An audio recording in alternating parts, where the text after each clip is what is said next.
Si gila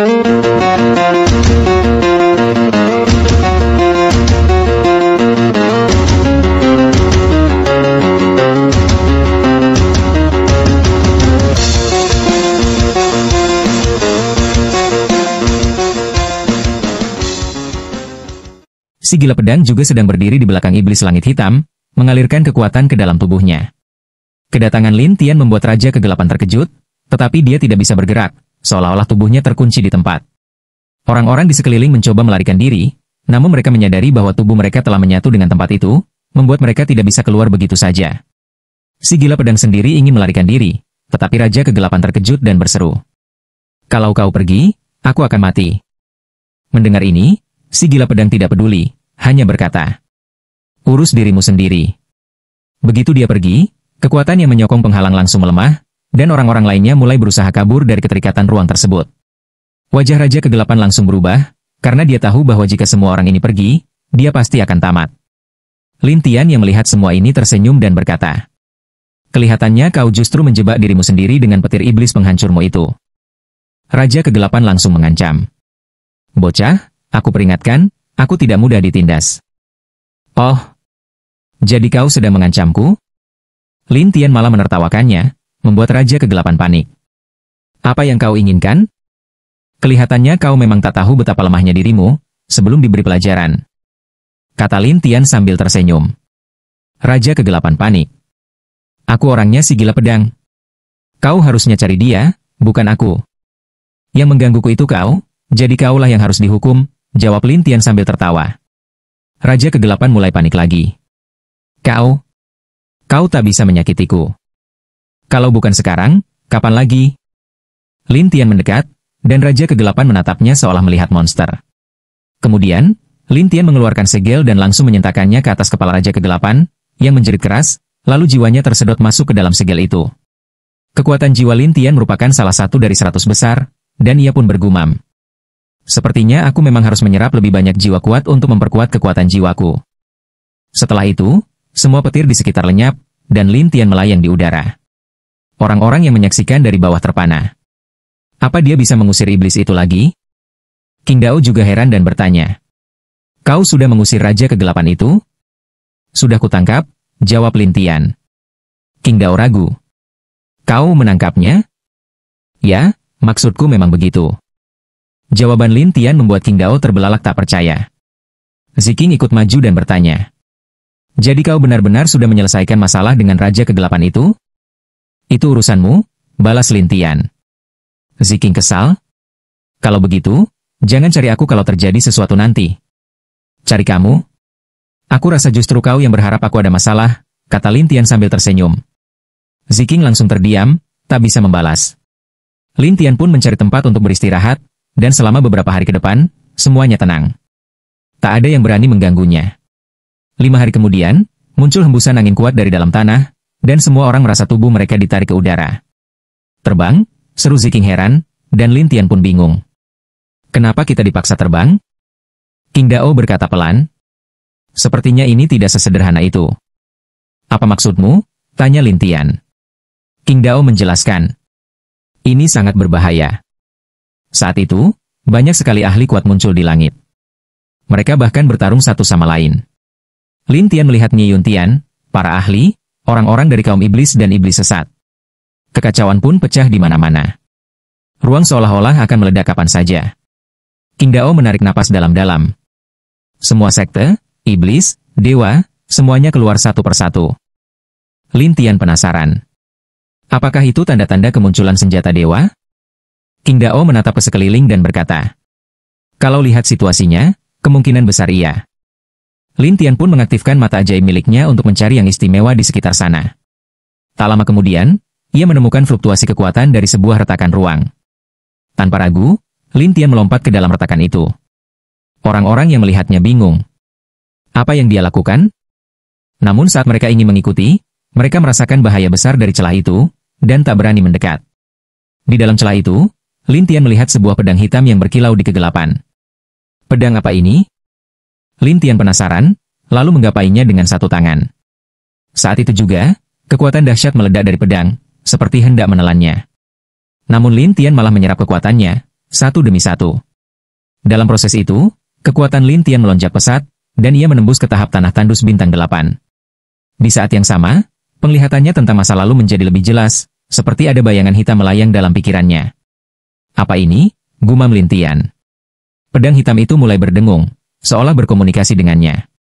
Lin Tian melihatnya dengan penasaran, lalu kenangan-kenangan misterius mengalir masuk ke dalam benaknya. Pedang Dewa Penantang Langit, gumamnya. Ia tidak terlalu paham maksudnya, tapi kemudian tertawa kecil. Cocok dengan gelarku, anak langit yang melawan takdir. Lalu ia menemukan bahwa di dalam pedang itu tersimpan satu teknik pedang, bernama Pedang 9 Langit. Teknik ini seperti mampu membelah 9 lapisan ruang hanya dengan satu tebasan, namun sulit dikuasai, dan harus berada di tingkat dewa untuk menggunakannya. Lin Tian pun membuat tubuh pemisahnya untuk mulai berlatih, sementara tubuh aslinya keluar dari retakan. Begitu ia muncul kembali, semua orang langsung memandangnya, penasaran. Pedangnya sudah disembunyikan, dan Lin Tian mengira mereka tidak tahu. Namun tiba-tiba, si gila pedang muncul. Bocah! Apakah itu ada padamu? Kenapa harus padaku? Balas Lin Tian. Namun, si gila pedang tak peduli dan langsung menunjuknya. Jangan berkelit. Itu pasti ada padamu. Masih ngeyel? Sudah jelas, kan? Tepat saat itu, Ni Yuntian berkata pada Lin Tian. Cepat, ikut aku. Karena tahu kekuatan Ni Yuntian, Lin Tian langsung melompat dan mendekat ke arahnya. Di sana, sudah berkumpul para dewa, iblis, dan makhluk sesat. Semua mengincar senjata dewa di halaman You Huang. Namun Ni Yuntian memandang kerumunan dan berkata, semua, barang itu sudah menjadi miliknya. Apa kalian masih mau memperebutkannya? Orang-orang dari istana lain dan kaum dewa tidak berselisih, tetapi kaum iblis memang sejak awal bermusuhan, jadi satu persatu dari mereka naik pitam dan tidak mau mengalah. Sementara itu, pihak Shenzong dan istana lainnya hanya menonton seperti sedang menonton pertunjukan. Ni Yuntian pun berkata kepada Lin Tian, tunggu sebentar, aku akan menahan mereka. Kau cari kesempatan untuk kabur. Lin Tian pun paham bahwa bertahan tidak ada artinya, dan segera pergi setelah mengangguk. Ni Yuntian lantas memimpin orang-orangnya untuk menahan kaum iblis dan iblis sesat tersebut. Di sisi lain, pihak sekte Buddha Emas, Jin Fozong, menerima perintah dari sesepuh. Lindungi keselamatan pemuda ini. Baik. Tak lama kemudian, orang-orang dari Jin Fozong mengikuti Lin Tian dan melindunginya sepanjang jalan.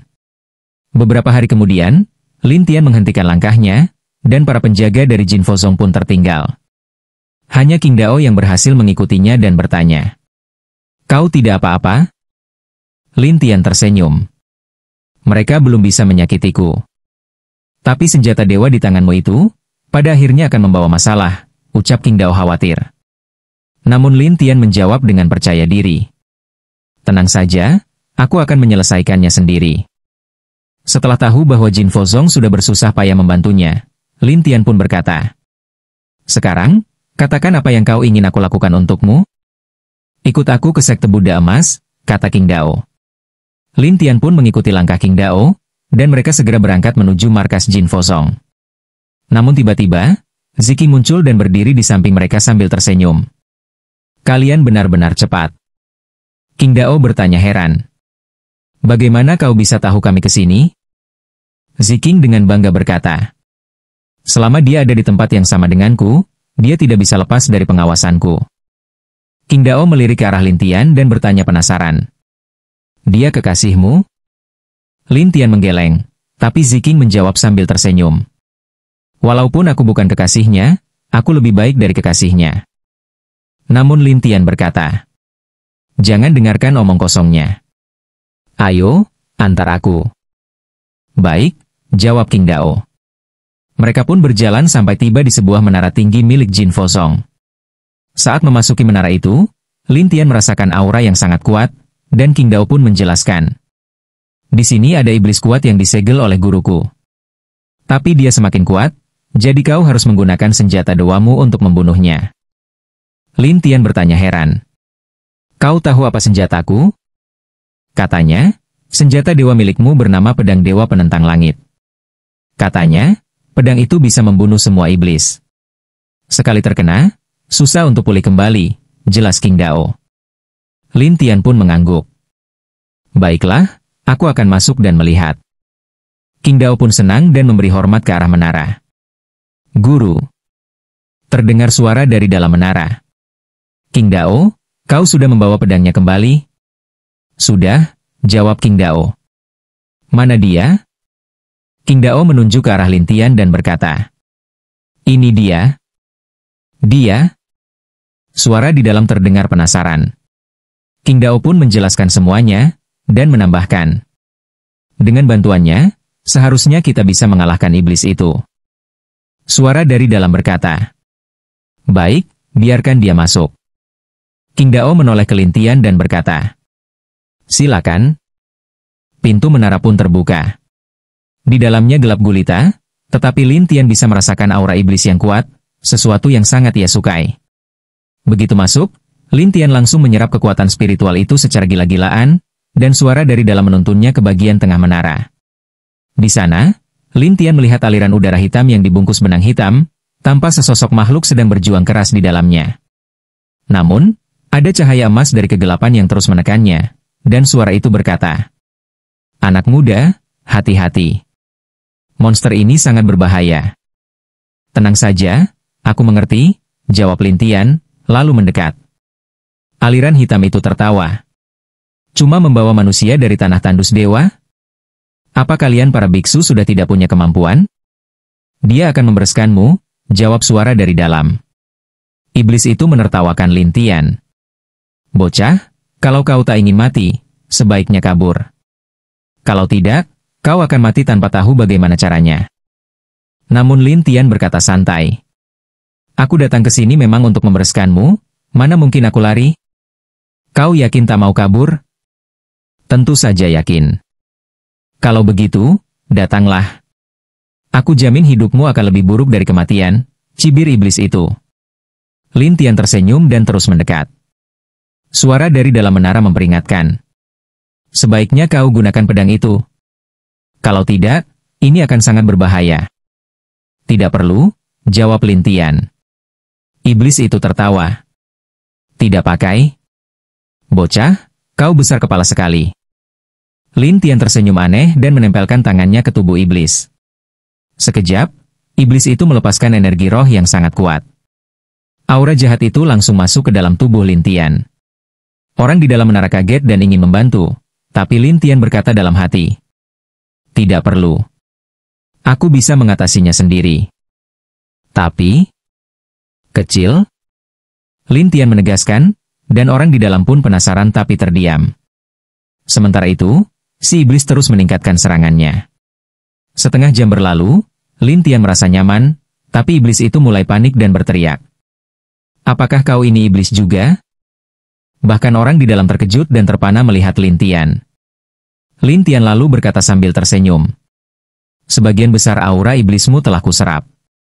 Kalau terus begini, kau akan kehilangan seluruh kekuatanmu. Dan tanpa itu, kau akan sulit pulih kembali. Bocah, akan kubuat kau menyesal. Iblis itu meledak masuk ke dalam tubuh Lin Tian. Suara dari dalam menara panik. Tidak. Dia akan mengambil alih tubuhmu. Namun Lin Tian hanya tersenyum dan duduk, lalu masuk ke dalam ruang kesadarannya. Iblis itu mencibir. Bocah, kau tidak takut mati? Mati? Apa kau pikir aku akan mati semudah itu? Omong kosong. Kau pikir mati itu susah? Lin Tian tertawa. Kalau begitu, mari kita coba. Aliran hitam itu langsung menyerbu dan melingkari jiwa Lin Tian, berusaha melahapnya.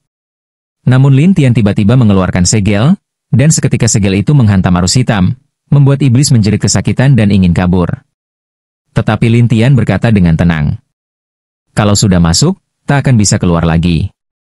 Iblis itu ketakutan dan berteriak. Tidak mungkin. Lin Tian tersenyum. Sudahlah, sekarang waktunya kau bersikap manis. Setelah itu, Lin Tian mencabut pedang penentang langit, ingin menguji apakah pedang itu benar-benar bisa menaklukkan iblis. Begitu sang iblis melihat pedang itu, tubuhnya gemetar ketakutan dan berkata, bocah, kita bisa bicarakan ini baik-baik.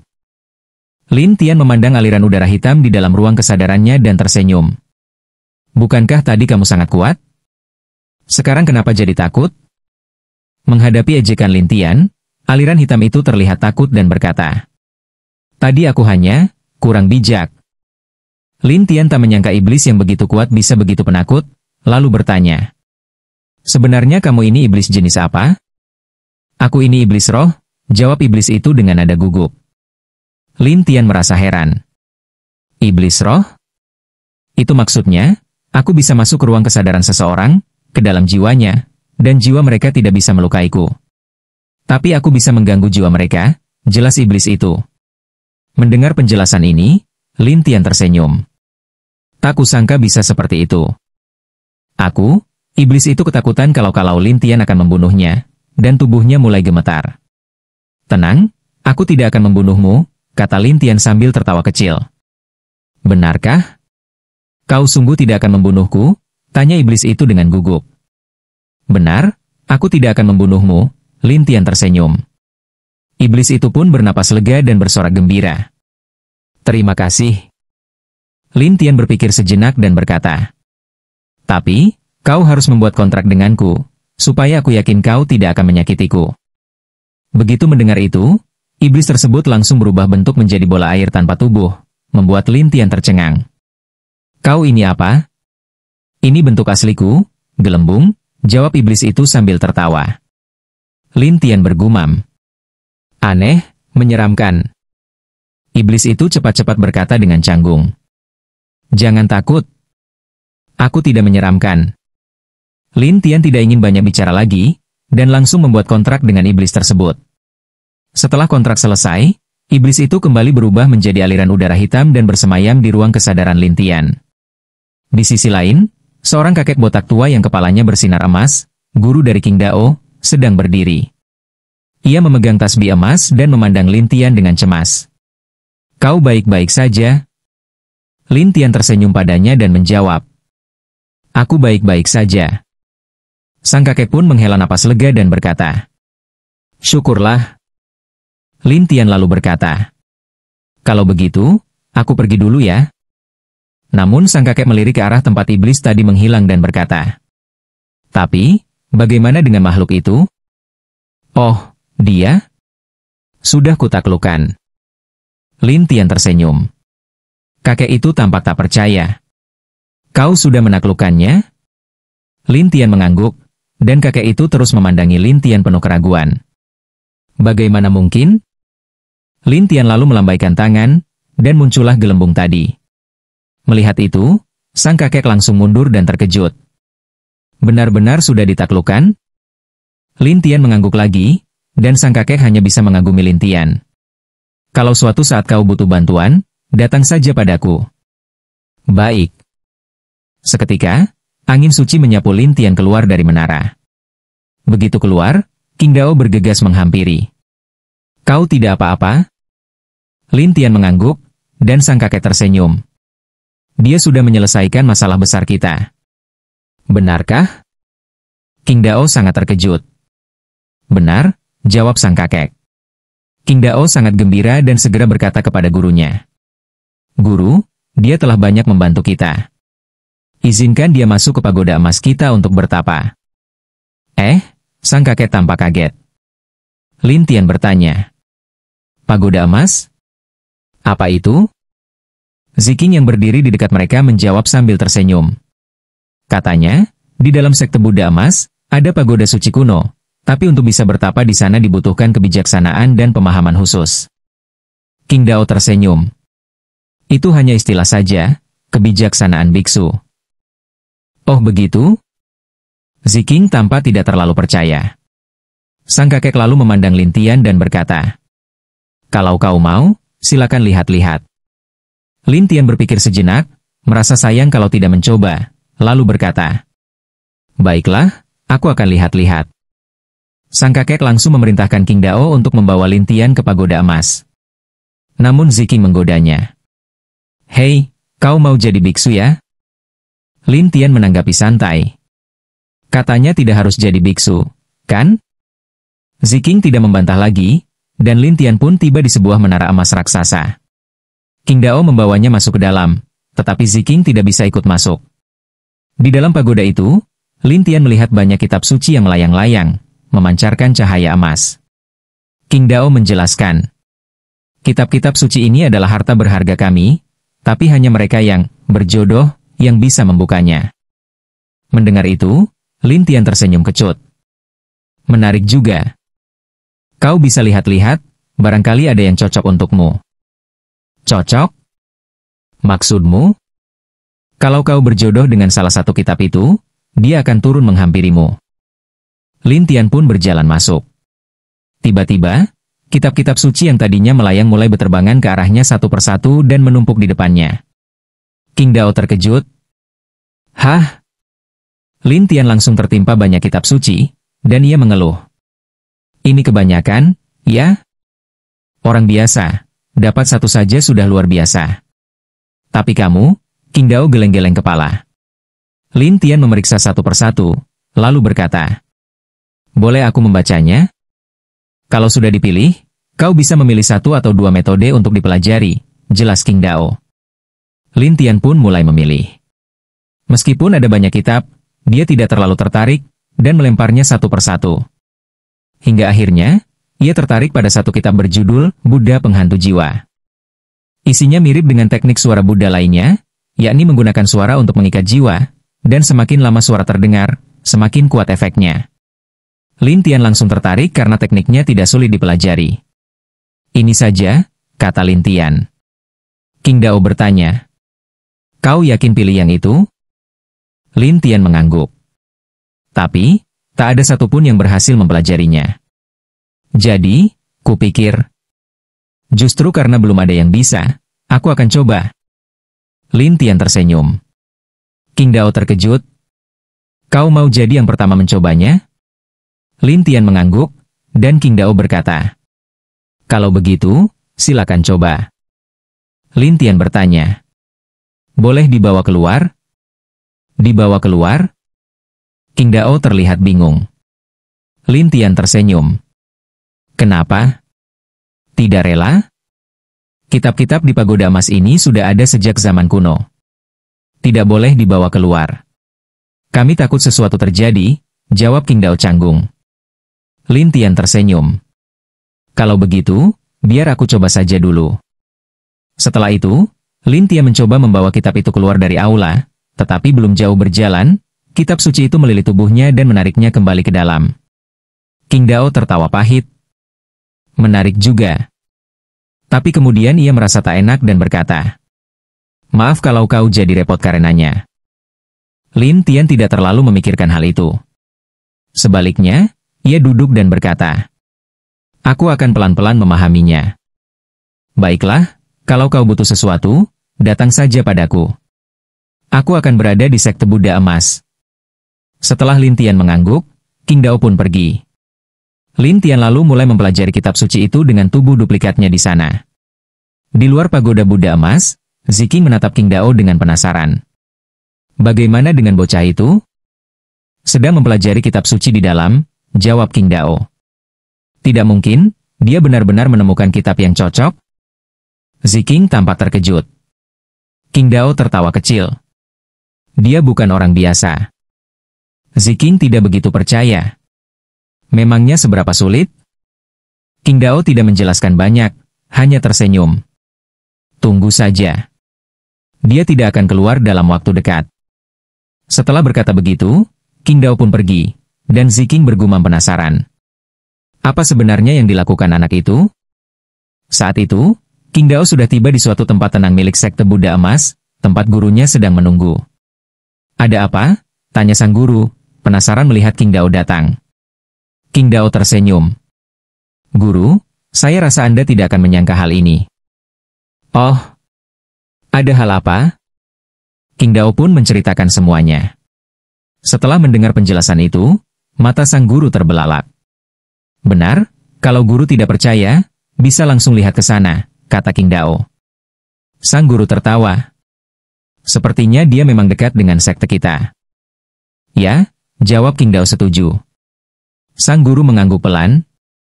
Kalau begitu, tetap awasi dia di sana. Kalau dia butuh bantuan, bantu sebisamu. Siap.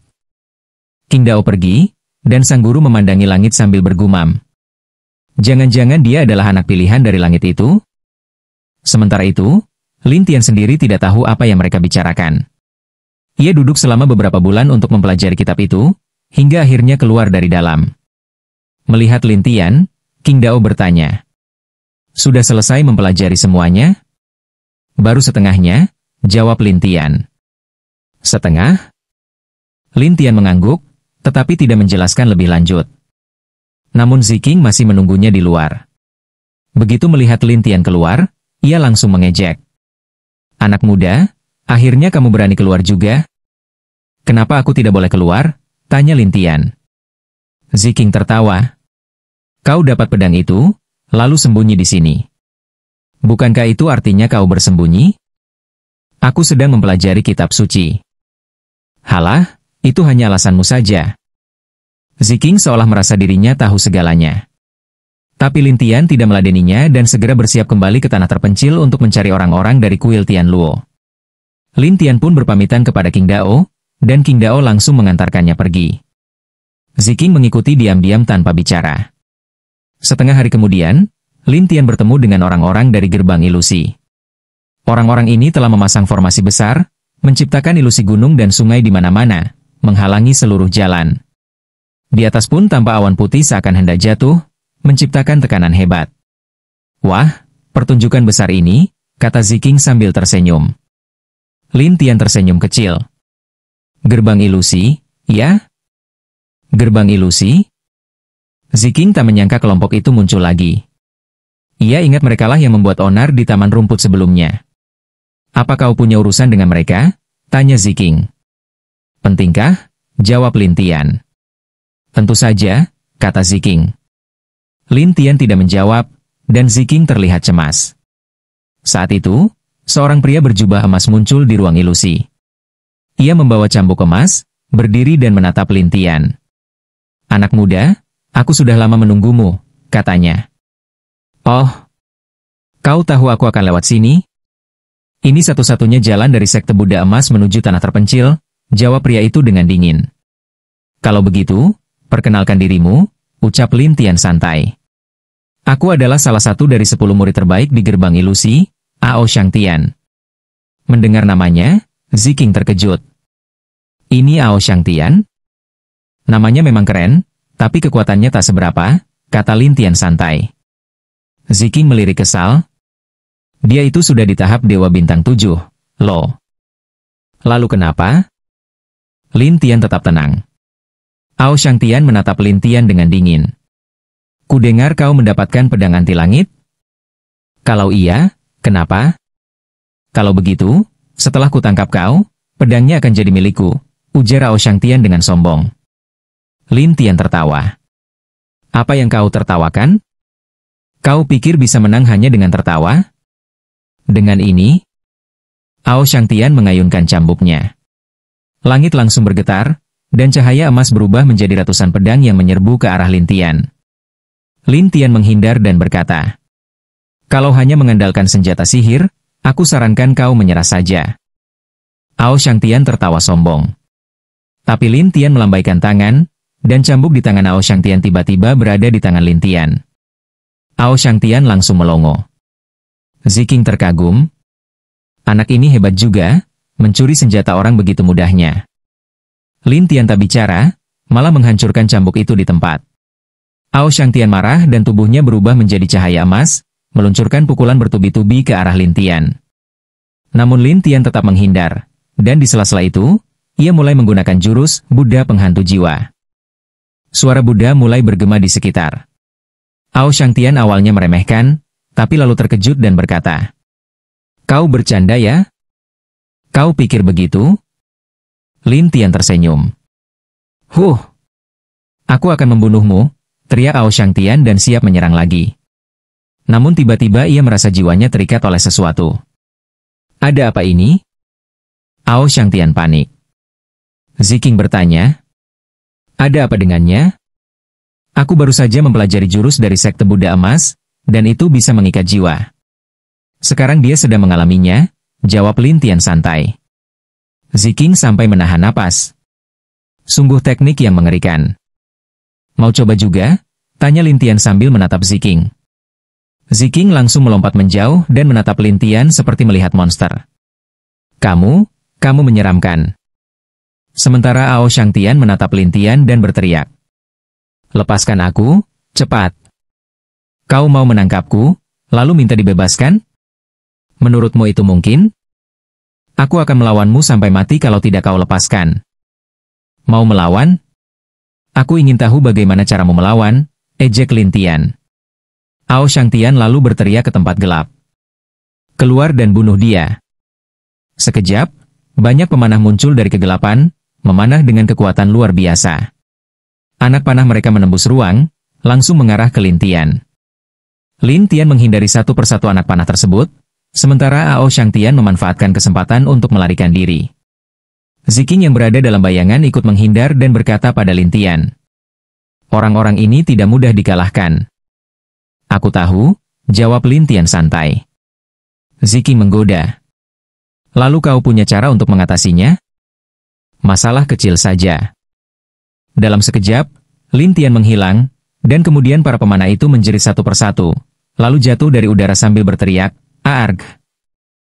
Tanah pun berlubang-lubang akibat tubuh mereka menghantam keras. Ziking pun heran. Bagaimana mungkin dia mengalahkan sekelompok orang dari alam dewa secepat itu? Faktanya, Lin Tian meminjam kekuatan iblis mimpi, Dream Demon. Atas perintah Lin Tian, iblis mimpi menyusup satu persatu ke ruang kesadaran para pemanah itu. Saat mereka lengah, Lin Tian menggunakan pedang penentang langit untuk menghabisi mereka. Prosesnya sangat cepat dan mengerikan. Sementara itu, Ao Shangtian yang melihat dari kejauhan langsung kabur. Setelah menghabisi orang-orang dari gerbang ilusi, Lin Tian menenangkan diri dan bersiap kembali ke tanah terpencil, tapi Ziking penasaran dan bertanya. Bagaimana caramu melakukannya tadi? Kalau kuceritakan, apa kau bisa mengerti? Jawab Lin Tian balik.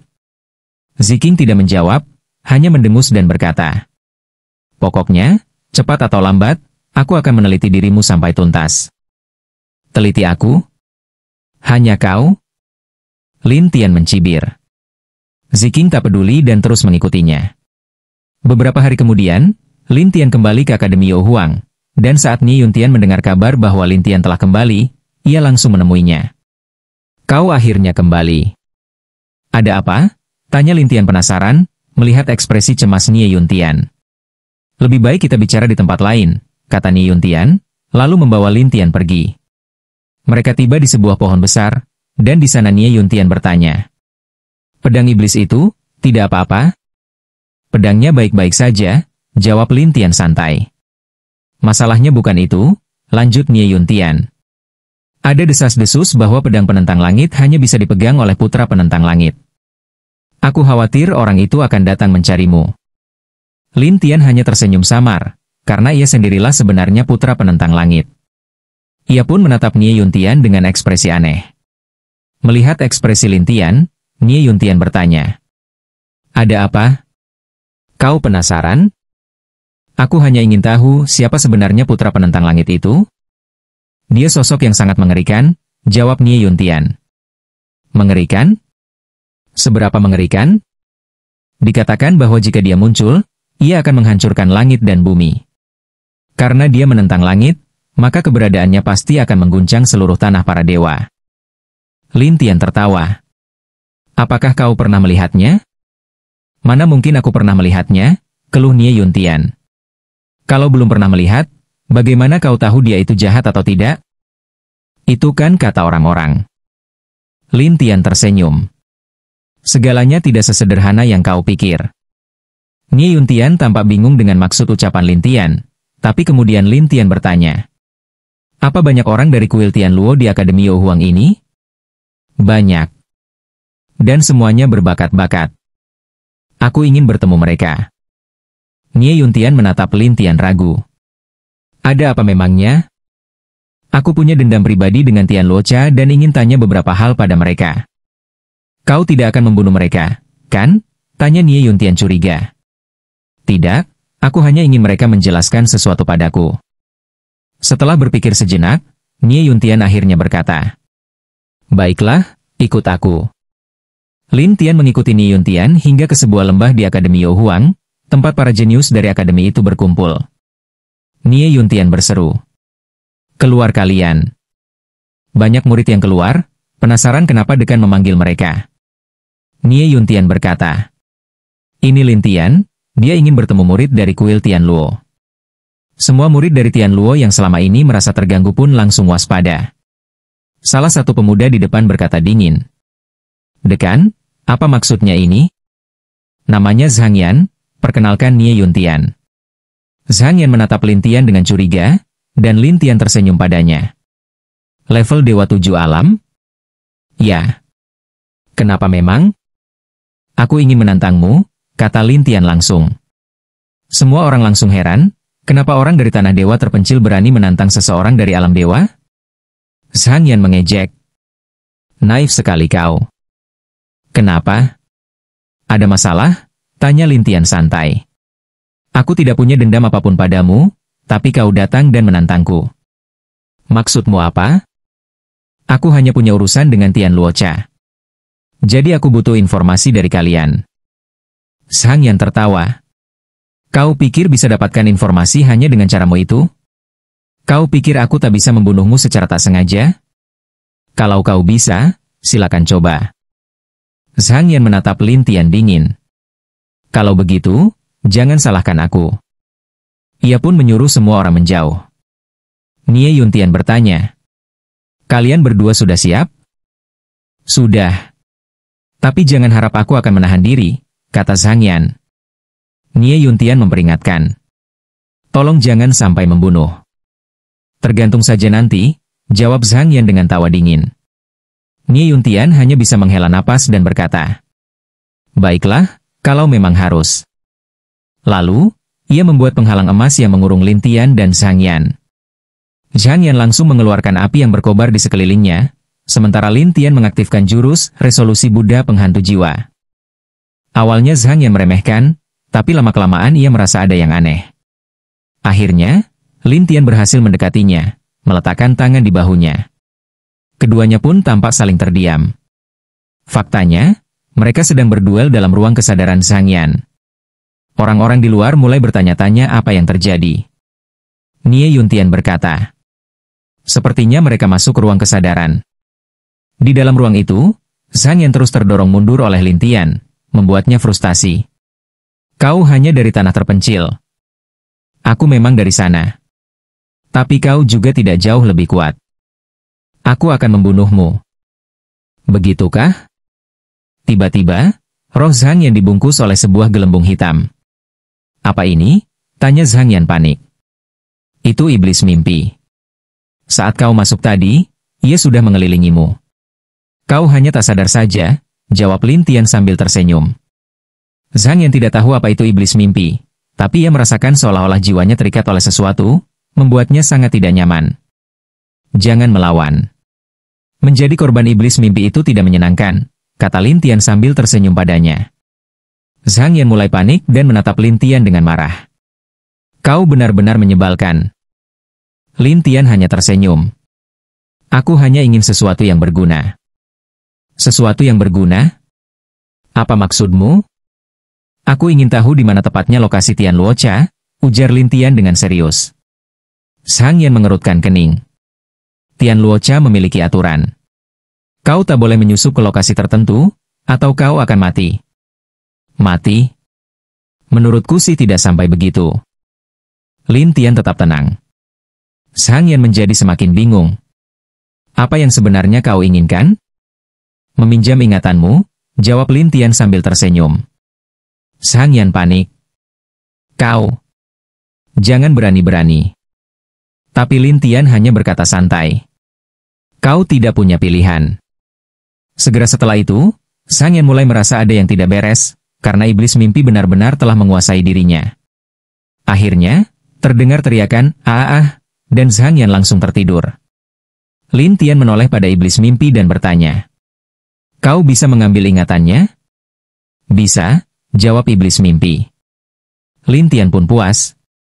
"Baik, ambil semua yang ia tahu." "Siap." Tak lama kemudian, iblis mimpi mengambil sejumlah ingatan penting, dan Lin Tian pun meninggalkan ruang kesadaran itu dan kembali ke tubuhnya. Setelah Lin Tian siuman, ia melihat sekeliling dan berkata pada Nie Yuntian. Sudah selesai. Nie Yuntian bertanya. Benarkah? Sudah selesai? Ya. Mendengar itu, Nie Yuntian membuka penghalang, dan Zhang Yan pun kembali sadar. Tapi Lin Tian sudah pergi, membuat Zhang Yan mengumpat kesal. Brengsek! Kembalilah kau. Tapi Lin Tian tidak menggubris dan berjalan keluar halaman bersama Nie Yuntian. Kau benar-benar mau pergi ke Tian Luocha? Tanya Nie Yuntian dengan serius. Ya, jawab Lin Tian mantap. Nie Yuntian tampak ragu. Sebenarnya ada sesuatu yang ingin kukatakan, tapi aku tidak yakin. Katakan saja. Pedang penentang langit itu ada padamu. Sekarang bukan hanya sekte iblis, tapi banyak orang dari sekte dewa juga mengincarmu. Lin Tian tersenyum tenang. Tenang saja. Mereka tidak bisa apa-apa. Nie Yuntian masih khawatir. Kau yakin? Yakin? Nie Yuntian berpikir sejenak dan berkata. Kalau begitu hati-hatilah. Kalau terjadi apa-apa, ingat, kau bisa kembali kapan saja. Baik. Setelah itu, Lin Tian pergi, dan Nie Yuntian pun pergi ke sebuah pohon, tempat dua orang pria sedang bermain catur. Ia memberi hormat dan berkata. Dua guru, dia sudah pergi. Pria berjubah putih tersenyum. Cepat sekali pergi dan cepat sekali kembali? Tidak juga. Jawab Nie Yuntian dengan canggung.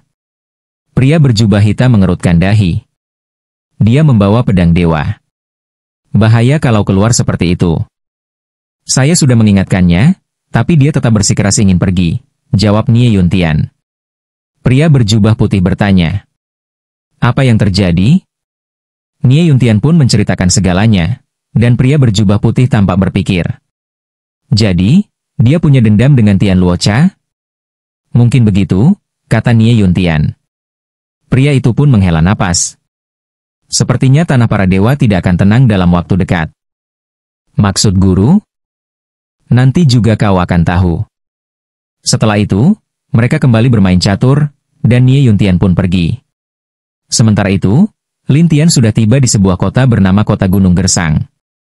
Kota ini dikelilingi pegunungan dan letaknya seperti di dasar lembah. Tapi Lin Tian heran kenapa namanya seperti itu. Saat ia masih bingung, banyak orang di kota mulai memperhatikannya. Lin Tian menduga. Apakah ini kota terdekat yang kulihat dalam ingatan Zhang Yan? Beberapa dari mereka tampak melaporkan keberadaannya. Lin Tian tahu bahwa mereka adalah orang-orang Tian Luocha, jadi ia sengaja jalan-jalan untuk memancing mereka keluar. Tapi mereka tetap bersabar. Bahkan saat Lin Tian masuk ke sebuah penginapan, tak satu pun muncul. Apa mereka menungguku bergerak lebih dulu? Pikir Lin Tian sambil tersenyum kecut. Tiba-tiba, seorang pemuda berpenampilan anggun dengan kipas di tangan masuk. Ia duduk di hadapan Lin Tian dan berkata, Namaku Nangong Jian, orang rendahan dari kuil Tian Luo. Orang rendahan? Lin Tian tersenyum. Biasanya aku tidak muncul, kecuali untuk urusan penting, ujar Nangong Jian sambil tersenyum. Lin Tian menatapnya dan segera menyadari bahwa kekuatan orang ini sangat dalam dan tak terukur. Melihat tatapan Lin Tian, Nangong Jian tertawa. Apa kau ingin menebak tingkat kekuatanku?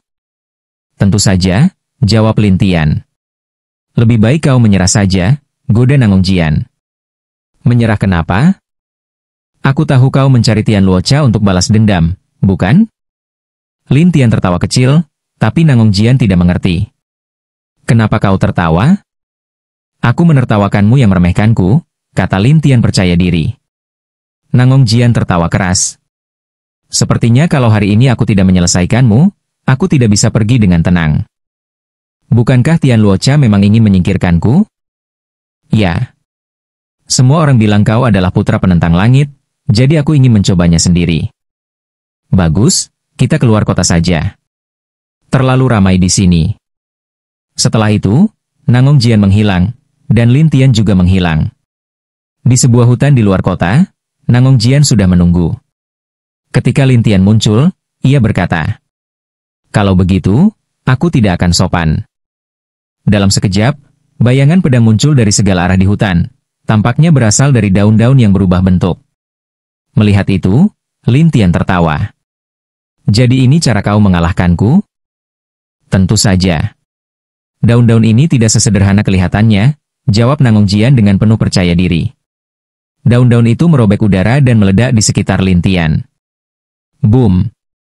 Untungnya Lin Tian cukup cepat untuk menghindar. Melihat Lin Tian lolos, Nangongjian tertawa. Lumayan juga. Tapi Lin Tian muncul di belakangnya dan langsung mengaktifkan resolusi Buddha penghantu jiwa. Nangongjian langsung terkejut. Ini jurus sekte Buddha emas? Kau tahu? Katanya jurus sekte Buddha emas berasal dari suara. Suaramu mirip sekali. Lin Tian tertawa kecil. Bagus. Maka sekarang, siap-siaplah mati. Ya, waktunya habis. Bersambung ya bos. Besok kita lanjut lagi, oke?